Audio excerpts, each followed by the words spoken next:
और मिशन का सबसे खतरनाक पल अब सामने था। एक दिन अबू तरारा के मन में शक पैदा हो गया। कमरे का माहौल अचानक बदल गया। सूझी उस पल का तनाव। अबू तरारा ने बंदूक उठाकर सीधे मेजर शर्मा के सर पर तान दी। अब जो हुआ वो किसी की भी रूह कँपा दे। मेजर शर्मा ने अपनी बंदूक उठाने के बजाय उसे जमीन पर फेंक दिया। पूरी ताकत का संतुलन पलट गया और फिर वो दहाड़े, अगर मुझ पर भरोसा नहीं है तो अभी गोली मार दो। ये था शुद्ध मनोवैज्ञानिक युद्ध। उनके शक को सीधे उनकी आंखों में देखकर चुनौती देना। उनकी हिम्मत टूट गई। इतना आत्मविश्वास देखकर वे हक्का बक्का रह गए। उन्होंने बंदूकें नीचे कर दी और फिर माफी तक मांग ली। उन्होंने मान लिया और वही उनकी आखिरी गलती थी, क्योंकि उन्हें नहीं पता था कि मेजर शर्मा के पास एक आखिरी तुरुप का इक्का था। उनके शरीर पर छिपी थी एक 9mm पिस्टल। जैसे ही आतंकियों ने पीठ घुमाई, मेजर शर्मा ने कार्रवाई की।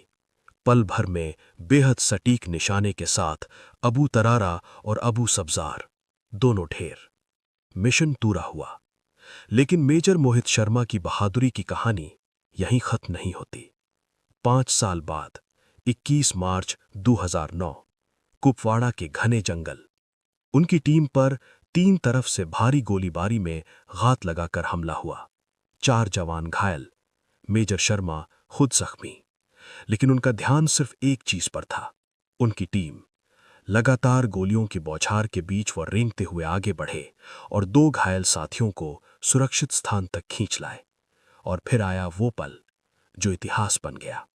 गंभीर रूप से घायल होने के बावजूद मेजर शर्मा ने पीछे हटने से इनकार कर दिया। उन्होंने दुश्मन पर सीधा हमला किया। करीबी मुठभेड़ में उन्होंने अकेले 4 और आतंकियों को मार गिराया, टीम के लिए रास्ता बनाया और आखिरकार दुश्मन की गोलियों से वीर गति को प्राप्त हुए। उनके आखिरी शब्द थे, कोई भी बचकर नहीं जाना चाहिए। ये शब्द उनकी आत्मा को बयान कर देते हैं। आखिरी सांस तक देश और मिशन पहले। उनके सर्वोच्च बलिदान के लिए मेजर मोहित शर्मा को मरणोपरांत अशोक चक्र से सम्मानित किया गया। यह भारत का शांतिकाल का सर्वोच्च वीरता पुरस्कार है।